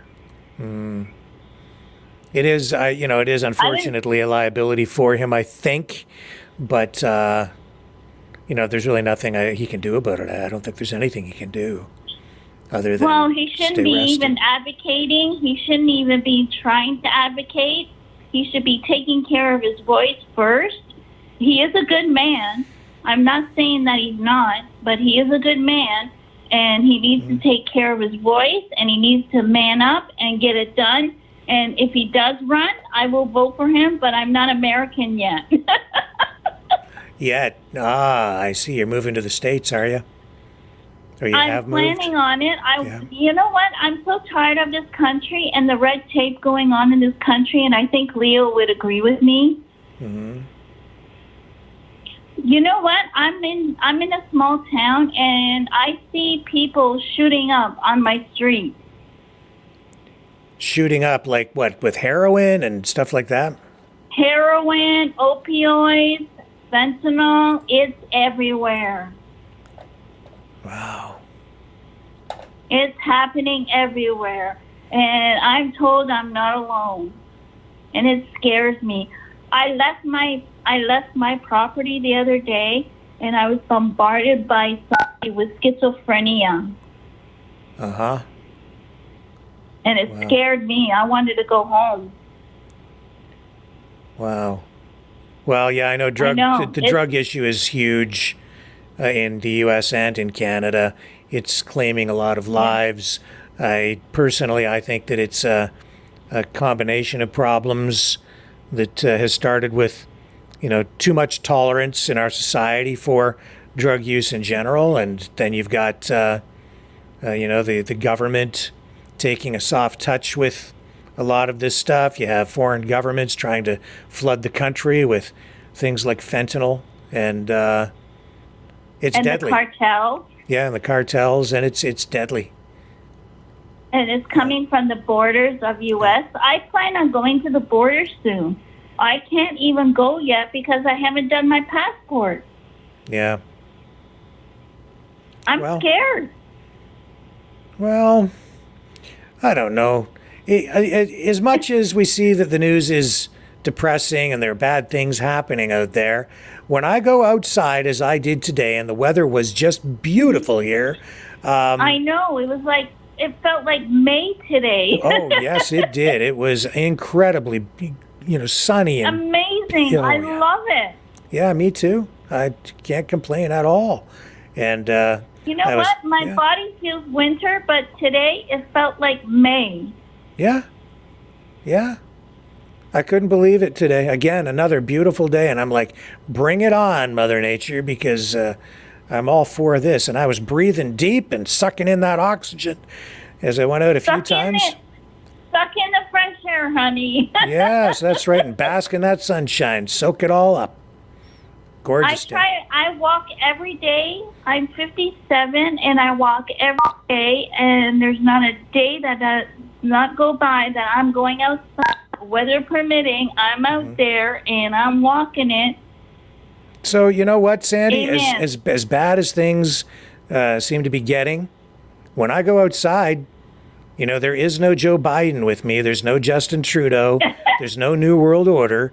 Today it was just the sun and the blue, clear sky and some wisps of cloud and me and my dog. And you got your Cosmo. That's right. We were just doing our strolls, and it was a gorgeous day. So who the hell cares about those guys? I'm just enjoying the day. Who the hell cares? Right. Who cares? You know what? We take care of our pets. We take care of our children and our family, and everything else is hunky dory. That's right. And then I'll come back and try to save the world at 6. But during the day, we can just go outside and touch the trees and run through the grass and walk around the block, smell the air, and breathe in that fresh air, and then we'll dig back into the into our united assault against the New World Order megalomaniacs at 6 p.m. Eastern. So, do you really think it's the New World Order? That's a broad question, isn't it? Do I think it is a New World Order? Yes. But I think people misinterpret what that is, or people apply their own definitions to it or their own thinking to it. And as I've been sitting in this chair all this time, I am seeing it in a bit of a different way over time. And I think that I think people tend to blame our own government, our own system of government for this new world order. But I think in reality, it's just that we have players, world leaders on all sides who are who have a plan, or they have their plans for one version, and the other group of leaders have a different plan, and we're all pawns in this big scheme, and we're being led down a path to one destination or another, both of which to me look very similar, if not the same. It's just a question of who's really going to be in charge when we get to the destination. So yeah, absolutely, I agree with you. And do you think like Trump is going to be president in 25? I think so. Yeah, well, I do too. And you know what? He really needs to watch his words. They've been telling him that for a long time, and it doesn't seem to matter. Well, he has to watch his words.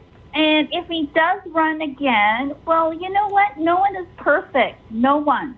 Yeah. No one is perfect. But he has to watch his words when he's online and he's doing the rumbling, like Well, tell you rambling what, on. let's bring in our other caller. They can join the conversation with you. And I think we might even have a couple of callers on. Who's on the line with us now? You got the bomb to stop a man without a plan to master all your disasters, Rex. Hello, sir. You're on with Sandy and myself. Sandy Anderson. You're not drinking the water down there, are you, Sandy? No, I try not to. I remember your waters. The water stories about you guys are getting some nuclear waste from the Chalk River, unfortunately. I call it the swamp. The swamp. Hey, as long as you're not growing any beards or penises, okay? Because you'll be infiltrated by the. Not. Okay, so the water's good then. It's not like the Detroit River down here. I am woman, hear me roar. There you go. It's not like the Detroit River down here, eh? Well, maybe as long as if they're crossing over, be careful. So, Mr. Rick. Yeah, Leo, what are you thinking? I'm still bent on that question from Tucker Carlson to Putin, where he asks, "Who's running the country? Who's running the United States?" Absolutely. It certainly ain't Joe Biden. Who is it, Hunter? I call him Sloppy Joe. Sloppy Joe.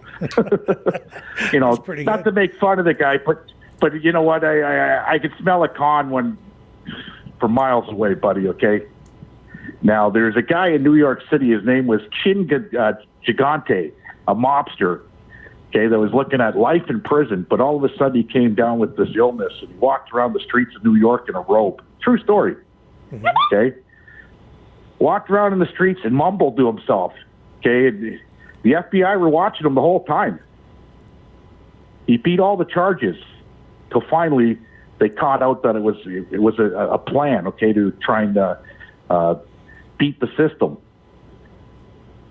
And he ended up getting life in prison. So Joe Biden, okay, it just makes sense. Let's do the mumbling game and everything else. In the system. Right, he's going to beat the system. He's not going to go up on charges, right? Because you can't put somebody on charges if they don't know what they did. Yeah, if they're not mentally competent. Right. Yep. Right. So I could see that happening, right? So he's just playing the game, right? So what, you think that this is an act? 100%. 100%. Leo, it's like propaganda. It's propaganda, United States. Yeah, it's an act because the laws have been broken and nobody's above the law. Okay, not the Clintons, not the Obamas, none of them, right? So all hell's going to break loose eventually, right? Enough's enough. Hang on, I'm going to put this caller on hold here. Hang on. Hang on a second here. We're going to add you to the queue. Just a second.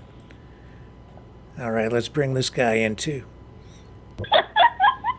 Uncle Leo, Okay. everybody calls me Uncle Leo. So Sandy agrees with me. There's a first, right? Jot that down, Rick. She agrees with me. Right, as for Bell Media... I've always agreed with you Here. for a long time. It's nice getting through for once. I love you, Sandy. Don't you worry. No worries, Leo. You're supposed to say you love me back. What's wrong with you? It's Valentine's Day almost. Love As you, for Leo. as for Bell Media, Rick, okay, I got no love for Bell Media or CBC or Global. Okay, when they had a chance to paint the picture I right. just wanted to know the email address for e-transfer. Oh, well, hang on a second. I tried to do the freedomreporters.com and it didn't go through. Just wanted to make a donation to you. Yeah, hi, how are you? And I added you to the call, or you're part of the call. You're on the air here, just so you know. But if you want to send an e-transfer, you can certainly do that at Maverick Multimedia. Okay. At mail.com. And I can put that up on the Windsor, screen on a banner. Ontario. You're across the border. Please do that. Detroit. Thank you. Yeah, I certainly will. Thank you. I'll explain on the air in a moment, and I appreciate that very much. Yeah, thanks. I appreciate the I support. was going to give her my email address. I should give her mine too, right? Oh, so where were we? Bell Multimedia. Are you back on the air, Rick? We are. You're still here. Everybody's still on. Yeah. I'd like to see Windsor. I would love to go to Windsor. Yeah, better bring a gun. That's what I tell people when they say, I want to see Detroit. I say, you better bring a gun. Oh, yeah, right. For protection. Windsor in Detroit, bring a Glock. Bring a Glock 19, right? Or a hand grenade, whatever, right? All the kids on the block's got them. Wow, did the Travel and Convention Bureau pay you to say that, Leo, to promote your hometown? The NRA, baby. You know what? Here we go. You know what, gentlemen? Women can own a gun now. Yeah. They always could own a gun. Yeah. Well, I think they changed that when they were allowed to vote. No need, Sandy. I'm already afraid. I'm already afraid of women. I'm very afraid. Oh, no, don't be afraid of me. I'm gentle as a lamb. Yeah, I think they changed the gun laws so women could own guns when they changed the one where they were allowed to drive cars. Yeah, because they have to clean them. What were you going to say They about gotta clean CTV, Leo, and Bell Media? Oh man, that was misogynist. The women got to clean the They guns. have to clean guns and cars. You're good for something, right? Clean my weapons. Bell Media, okay, I got no love for them. They could have painted the picture right, and they had ample opportunity to, but they painted it wrong, and they called us names, all kinds of crazy things, misogynist, racist, expialidocious, terrorists, okay? Yeah. So, you know, I got no love for them, especially AM 800, and I'd like to see all them get laid off, lose their jobs, stand in the food banks and collect welfare and do a story about that. Okay, we're going to add another caller to the queue here. Hi, how are you? I'm going to add you to the call. We have 3 callers. And if I see one of their resumes, Bell Canada. I hope you're talking about Bell Canada. And Raphael is on the line here now with us as well, Leo. And you say you'd like to see everybody at AM 800, the radio station in Windsor, get laid off. There's positive thinking. How to win friends. Right, and if I see the if I see the resumes in my shop, I'm tossing them in the garbage. And suck it up. Why? What is it about resumes in the garbage? What is it about AM 800? The people there that you don't care for? Well, when we were at the bridge, Mike and Lisa in the morning apparently said that they'd like to spray. It was -10 outside that day, and they said spray them down with water and freeze them like popsicles.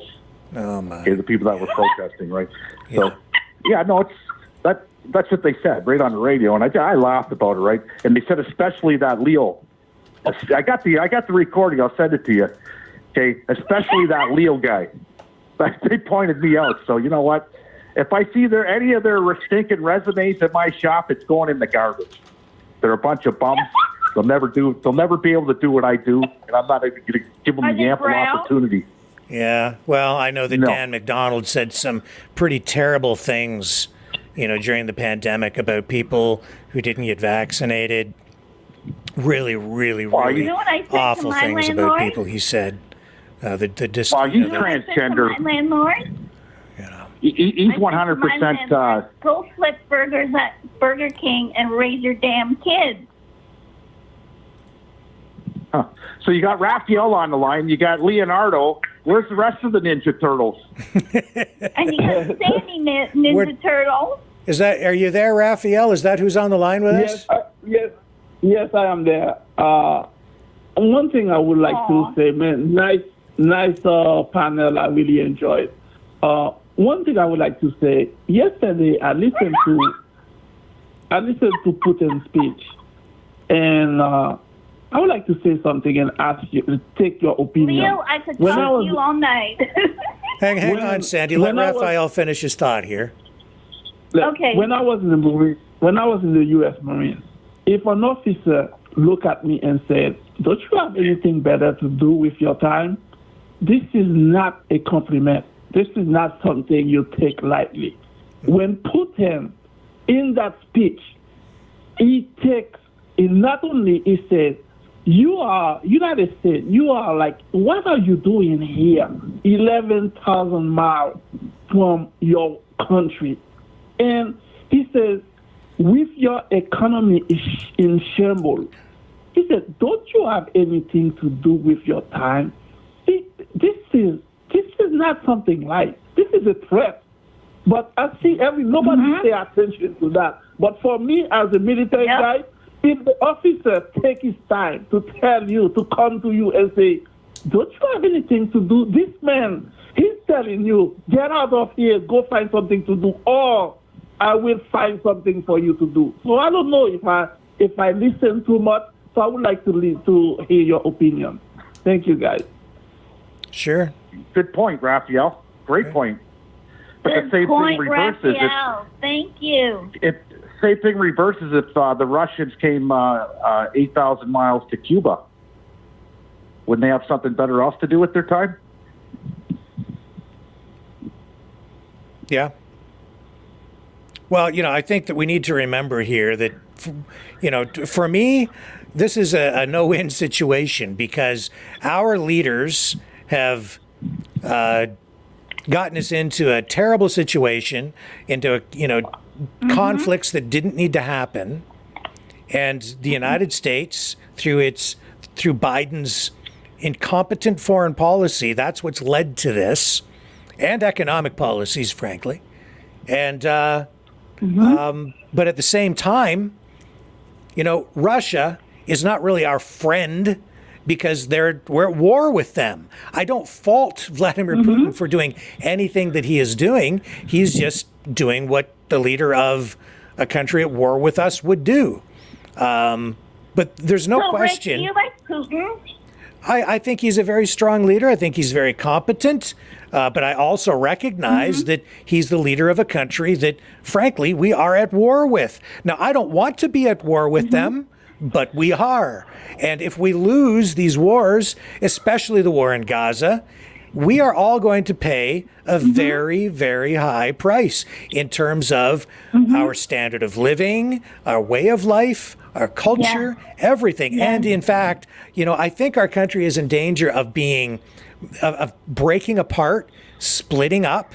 I think that the separatist forces in Canada are growing in strength. I think that the United States is there is a remote chance that we could see, the United States divided. We've seen just within the last week or so a call from people like Marjorie Taylor Greene saying that a national divorce is needed. The issue is blowing up on the border. Now, I think there's a long way still to go, but I think that Russia, China, these other countries that we are currently, in conflict with, I think they're trying to help this process along.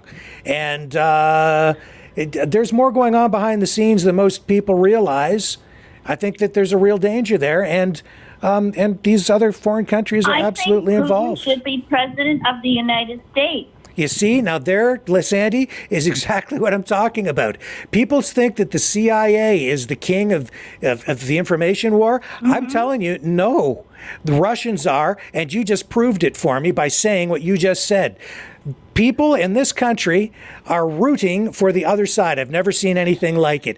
People in Canada want Putin to be, people in Canada and the United States want the president of Russia to be their president. They're rooting for Putin. They're rooting for Putin. They're rooting for Putin, but you know what? He may be better than Biden and the Trump. It's hard to know who the bad guy is. Give him a chance. Right? It's hard to know who the bad guy is right now. Give him a chance. Let him take over the country. You're like, think about what you just said. All right. And it's the same thing with Canada. It's like Tucker Carlson saying he's going to come to Canada to liberate us. Jackson Hinkle saying that they should just come take over the country. Lieutenant Steve Rogers saying that Canada poses an existential threat to the United States because of its of infiltration from China. And people are hearing that are up here in Canada saying, yes, it's time for the United States to invade us. And it's blowing my mind. And while that's all happening, you have people hoping that Putin takes over the United States and maybe even become the leader of not just Canada and the United States as well. This is unprecedented. This is. Could you ever imagine 30 years ago, this kind of talk 30 years ago? Absolutely. No. There'd be a lot of people locked up. Oh, this is incredible. Absolutely incredible. 30 years ago, the prisons would be full. Pay his taxes while he sits behind a desk and push a pen. So I don't know. So don't people sit there and say, "Oh, all this is being done by the CIA." Like hell, okay? It's not the CIA that's trying to convince people to give up and surrender to Russia. It's because that's where we're at. And that interview last night, folks, quite frankly, that also. His answers, he knew what was coming, he knew what to say, and that entire interview is also designed to add to that momentum to get people to surrender. And I just ran that story earlier this week talking about China developing cognitive warfare techniques, which is exactly that. It's to take over countries through information and psychological warfare in ways that allow them to win the war without ever firing a shot. And that's what's happening. Look, you just said it. I hope Putin becomes our president. Right? It's fake bombshell. Game over. Fake bombshell. Okay, Rick, I'm out of here. Nice talking to you, Sandy. Have a good night, Raphael. Just one last before you go, Leo. Before you go, do you see what I'm saying there? I just want your quick opinion on that, or am I just delusional and down a rabbit hole? No. If this happened, if any of this talk was under Mikhail Gorbachev or even Boris Yeltsin, okay, in those days, you would have been locked up as being a communist sympathizer. Oh yeah. Okay, they would have locked you up. Okay, it's. Social media, I could see the government saying enough with the social media and pulling the plug on it. Yeah, that's where it's all flowing from, right? Well, mainstream media's lost their shirts. Okay, you got Tucker Carlson. He had 50 million views just on X. Yeah, just on X. Okay, what about Rumble? What about YouTube? What about other platforms? Okay, he had more views. I'm guessing he probably had 250 million views worldwide. Easy, yeah. I wonder if that was really Putin or it was Biden pretending to be Putin. You should have seen the numbers we were getting on on a couple of our channels before they shut us down last night. I mean, it was like the numbers were going up. And the reason I ran that thing last night was because I knew, I felt that it was important to make sure that we defended the right for that to happen, for journalistic free speech, even if. It is a question as to whether he's acting in good faith. He still, people still needed to hear it, right? Rumble crashed, last night. Yeah. Rumble crashed, and so did YouTube.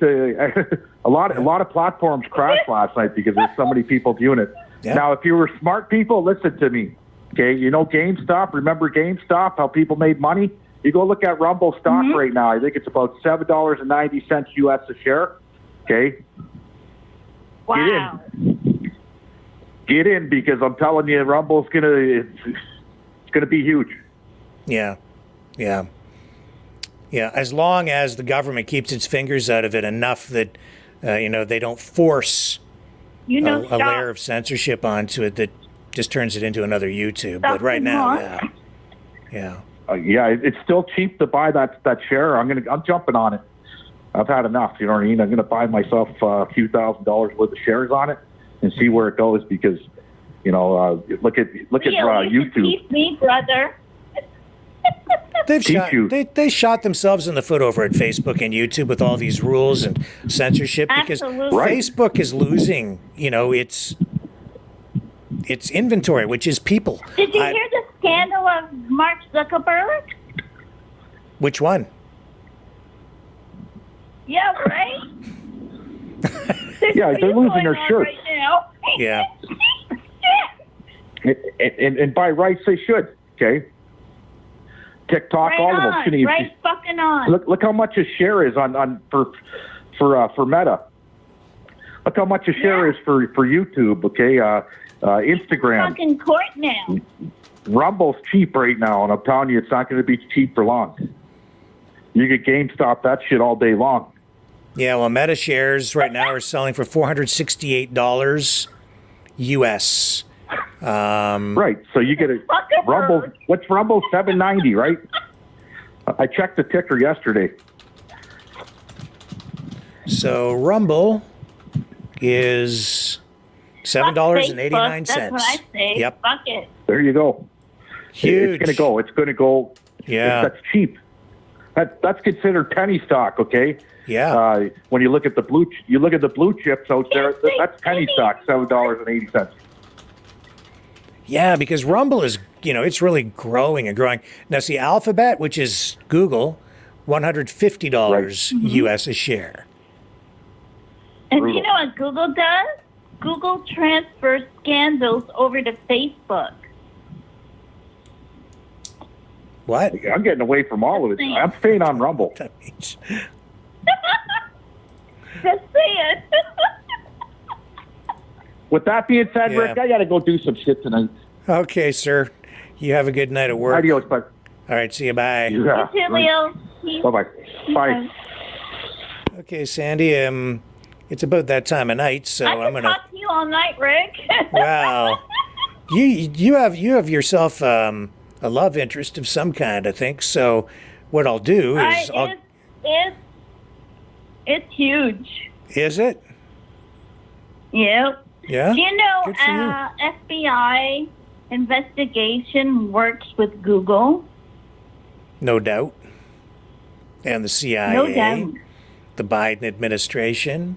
They were they've directed censorship. They certainly were doing that.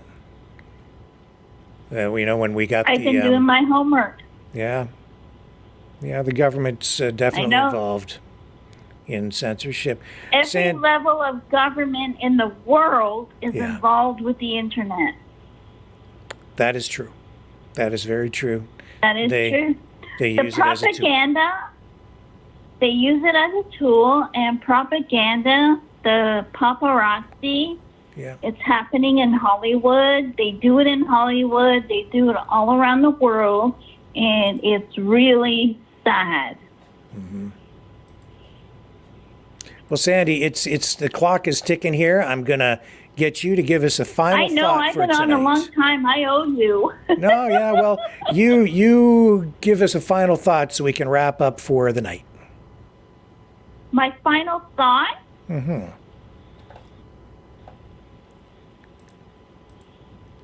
Family. Wow, that's succinct. One word, wrapping it all up. Family. Family. Family matters. Indeed. Sandy Anderson, thank you so much for calling in tonight. An absolute honor. And a privilege, as always, talking to you. A ray of Always to sunshine. you, sir, Rick. I sound like Dom Palm. Isn't she a doll? She's a doll. Yes, she is. And I appreciate you calling in tonight and being part of the show. I appreciate you always. All right, Sandy. I'll talk soon. All right, you take care. You have a great night. And we'll talk again soon. Bye for now.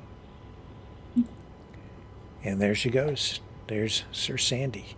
And I should put that email address up, as I promised I would, before we sign off for tonight. If you want to send an email or an e-transfer, you can do that at maverickmultimedia@mail.com.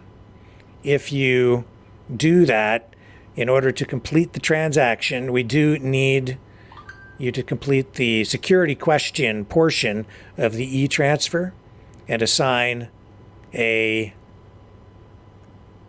word that we would know on our end. So you either have to email the answer to me so that I know, so that we can deposit that into a business account, because we do that for proper accounting purposes. The bank requires it for security reasons and for accounting, so that everything is done properly and above board. And I would just suggest that you use the password Maverick, just like it's written there on the screen, Maverick, Maverick. And if you're not sure how to do that, or if you have any questions, just send me a message at maverickmultimedia@mail.com. And you can send the e-transfer to that same business address, maverickmultimedia@mail.com. You can also donate again at freedomreporters.com or maverickdonations.com. If you do donate through either of those, $60 or more, I'll send you one of those shirts with the embroidered logo, or a hoodie, or a sweatshirt, or for a donation of $30 or more, I'll send you a t-shirt. Just let me know what size you need, and we'll get it done. And folks, I will be back tomorrow night, hopefully at the usual time of 6 p.m. Eastern Standard. I came on an hour later tonight as I continued to try and figure out these phone lines, and I hope that it worked out okay for everybody and you could hear everything. We had a little glitch there at the beginning, but I think it worked out okay. A few little minor details I need to work out with the putting the phones on hold, but I think this is going to be our new system moving forward. It'll be a little bit more cost effective than the other system, and I need to be responsible with those funds, because unlike the CBC and Global and all the major newspapers and Bell Media, CTV, and all those government-funded mainstream media legacy outlets, we don't get any of that government money, so we got to pinch our pennies and make it all happen on less than a shoestring. It's kind of like dental floss. But thanks to you, we're still here and surviving. We rely entirely on you guys for the support, and without you, we just couldn't be here. So thank you. Thank you so much for the support that you have been showing, and we'll continue to try and do right by you. So see you tomorrow night, right here on the Maverick News channel. And I just need to find the right thing to click here to wrap up the show. And there it is. Catch you 6 p.m. Eastern Standard Time on the flip side.